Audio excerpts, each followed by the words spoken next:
আজ অফিস থেকে ফেরার সময় এত ট্রাফিক ছিল, ক্যামেরাটা না অন করে আর পারলাম না। পুরো বাইপাসটা স্ট্যান্ড স্টিল ট্রাফিক, মানে মারাত্মক জাম ছিল আর কি। খুব অনেক টাইম লেগেছে আজকে বাড়ি ফিরতে।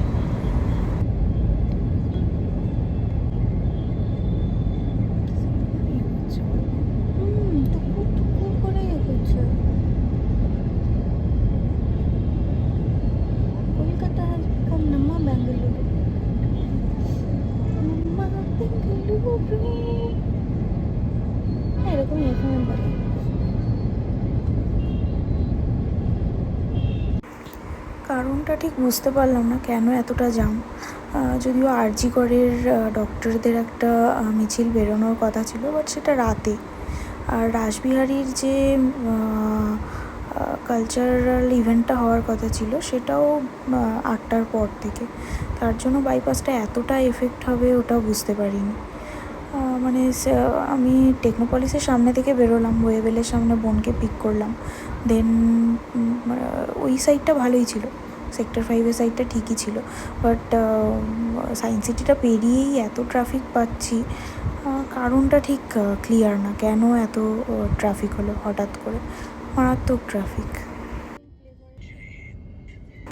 মানে পুরো রাস্তাটাই এমন, গাড়ি মানে নড়ার নামই নিচ্ছে না, একটু যাচ্ছে আর থেমে যাচ্ছে।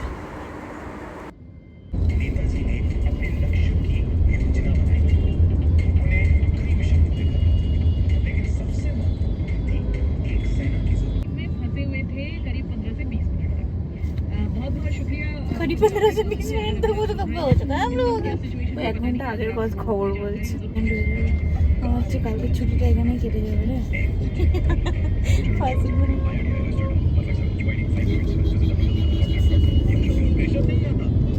I used to have all these chocolates in my bag, but now I have Tic Tac.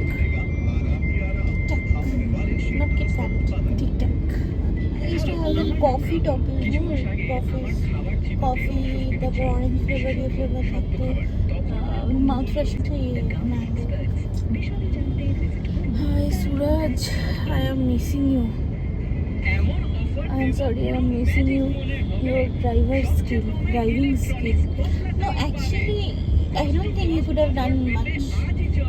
না, অ্যাটলিস্ট আমি তোর মতো এরকম পা খুলে বসে তো থাকতাম, কারণ ক্লাচটা ধরে ধরে আমার পায়ের পেশিটা পুরো ব্যথা হয়ে গেছে। ক্লাচটা হাতে ধরে ক্লাচ হাতে ধরতে।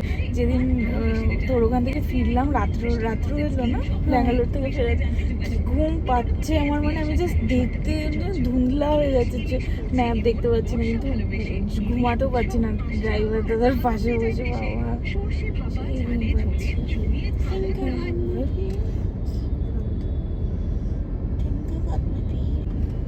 কোন গিয়ার নেব? গিয়ার নিতে হবে, বিয়ার নিতে। আচ্ছা, তাহলে বেরিয়েছি সেক্টর 5 থেকে, বেরিয়েছি হলো 4:45। 4:40-তে আমি পাঞ্চ আউট করেছি, দিয়ে তোর জন্য 5 মিনিট ওয়েট করে রাখলাম। এটা 4:45, এখন বাজে হলো 6:10, মানে 1 ঘন্টা 25 মিনিটে রুবি পৌঁছতে পারছি না। রুবি দেখতে পাচ্ছি কিন্তু পৌঁছতে পারছি না। দেখতে পাচ্ছি এটা পৌঁছতে পারছি না, অনেকক্ষণ ধরে দেখতে পাচ্ছি কিন্তু অনেকক্ষণ ধরেই পৌঁছতে পারছি না। টক টু মেয়র কি বলবো, মেয়র দাদা, একটু হেল্প করে দাও আমাদের। মিউচুয়াল ফ্রেন্ড পেয়েছি, বাবা তো ভাগ্য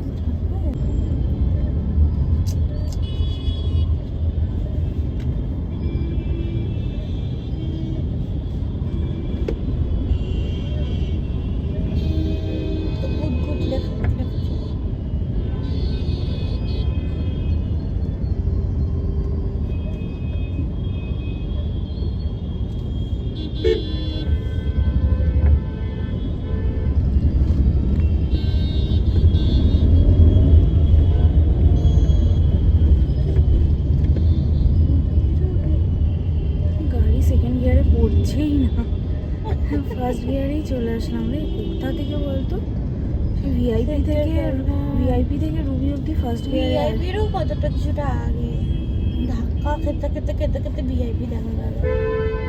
সায়েন্স সিটির পর ওভারব্রিজটা পেরোলাম, তারপর থেকে ফার্স্ট গিয়ার দিয়ে আসছি রুবি অবধি। মাইলেজের পুরো গেছে একদম। রুবিটা পেরোলে ঠিক হয়ে যাবে, আমার মন বলছে, আমার মনটা বলছে রুবিটা পেরোলে ঠিক হয়ে যাবে। তোমার মন বলছে? হ্যাঁ, আমার মনটা একটু একটু বলছে। লজিক আর রিয়েলিটির সাথে এর কোনো সম্পর্ক নেই। ওকে।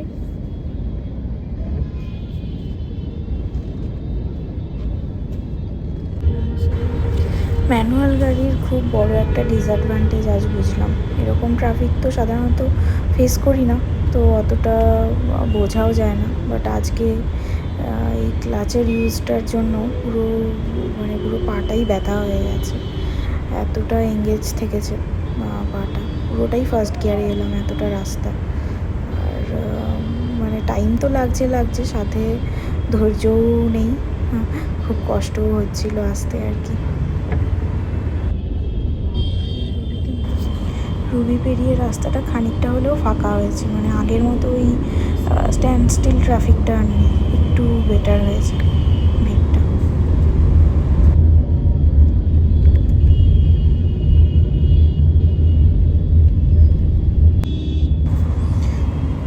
ভাবলাম হয়তো রাস্তাটা এবার খালিই পাবো, কিন্তু না, পুরো বাইপাসটাই আসলে জাম। রুবি পেরিয়েও কালিকাপুরের কাজটা পুরোটাই জাম ছিল, পুরো ট্রাফিকটা, মানে পুরো বাইপাসটাই আর কি একই অবস্থা।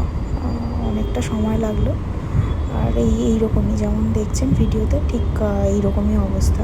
একটু গাড়ি যাচ্ছে, চলতে না চলতেই আবার দাঁড়িয়ে যাচ্ছে, আর পুরোটাই ট্রাফিক একদম ভর্তি।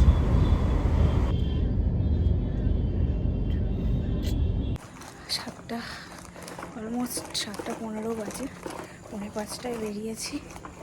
2.5 ঘন্টার ওপরে টাইম লাগলো সেক্টর 5 টু যাদবপুর। মারাত্মক ট্রাফিক ছিল।